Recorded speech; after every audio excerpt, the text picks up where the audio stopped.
Hello everybody, for those of you in the future, we are in December at the moment, and the reason why I tell you that is because firstly, Merry Christmas to everybody who's watching, but also for those of you who are in Singapore at the moment watching this, or maybe you're watching this from somewhere else, December seems to be a point where a lot of people exit the country, and I wanted to ask us about that really. I find it amazing. I mean, I know I work in an international school, holding my pen, let me put it down.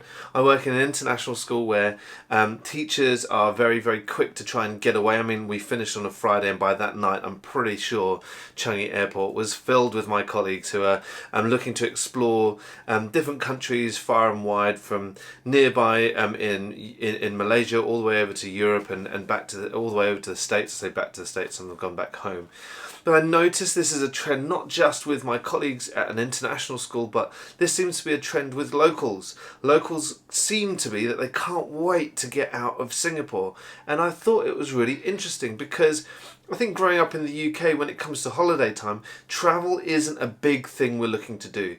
And we're looking to spend time with family, particularly around the holidays like Christmas. We're looking to find time with our parents, our siblings, the wider family, cousins, but this seems to be something that doesn't really happen at this time of year. Now, I wondered about it. I wanted to ask you about it and what your thoughts were. Obviously, we have Chinese New Year here. I don't tend to see my wider family, my cousins, my aunties and uncles at Christmas time. That tends to be a Chinese New Year thing. But I wondered why we were so keen just to get out of the country.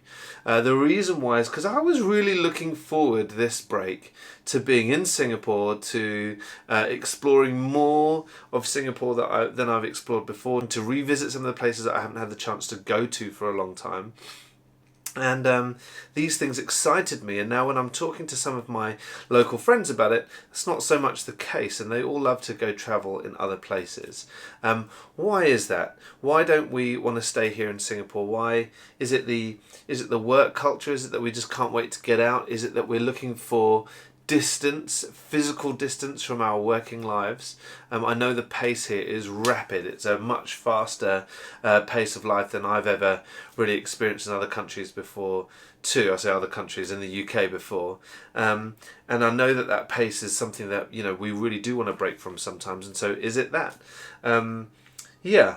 Let me know. Let me know in the comments. I've got a couple other questions actually. While we're on it, in the same sort of topic, I've noticed that there are certain trends around where people go on holidays, where people like to travel to.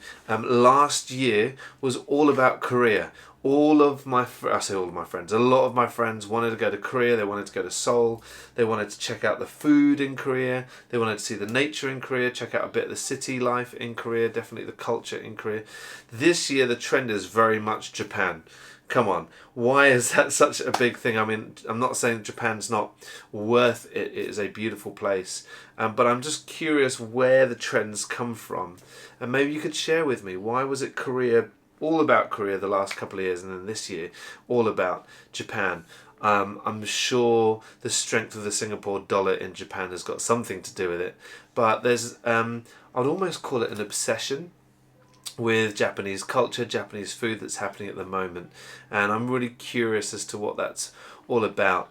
I'm not so switched on to those things, to be honest, and I'd love to be able to hear a little bit about it. But my main thought today is, why are Singaporeans so desperate to get out? Maybe I should be asking the question, why are Singaporeans not so keen to discover what's here in Singapore?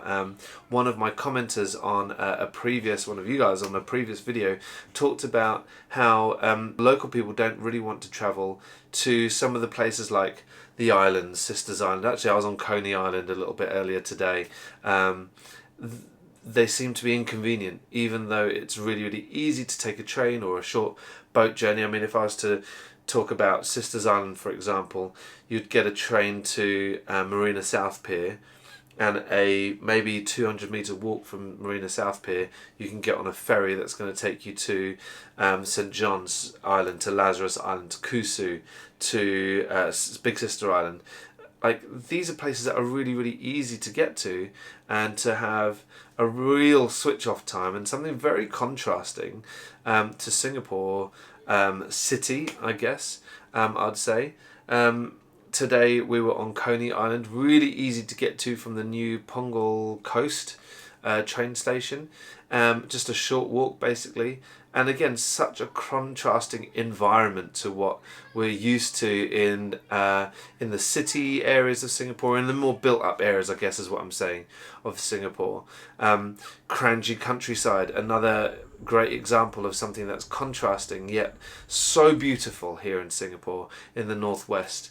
Why are we not looking at places like that? Why are we not taking advantage of places like that as locals? It's amazing to speak to locals who, some of them have never even heard of these places, let alone gone to the places.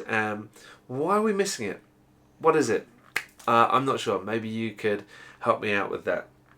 Anyway, I hope you can drop some comments below. I would love to be able to interact with you. I'm sure you've noticed, those of you who are returning viewers of my channel, that I love to interact with you about these things, to be able to talk about culture here in Singapore, help me to understand the culture in which I was born, the culture that I missed out on really growing up in the UK, and that I'm now back home in. And so I've got all these questions and these little mini discoveries that I want to find out, and I really appreciate you guys interacting with me and letting me know. So drop a comment, drop a like. If you're brand new to this channel or you haven't had the chance to subscribe yet, please do that. I would appreciate your support big time. And look out, I've got two really hot topics coming up soon. I was about to tell you one of them, but maybe I won't. Maybe controversial topics in Singapore, definitely hot topics, potentially sensitive topics that I just want to ask some questions about and find out about a little bit more. And I would appreciate hearing your thoughts. So stay tuned, hit the notification button if you can, and we'll catch you next time. See you in the comments.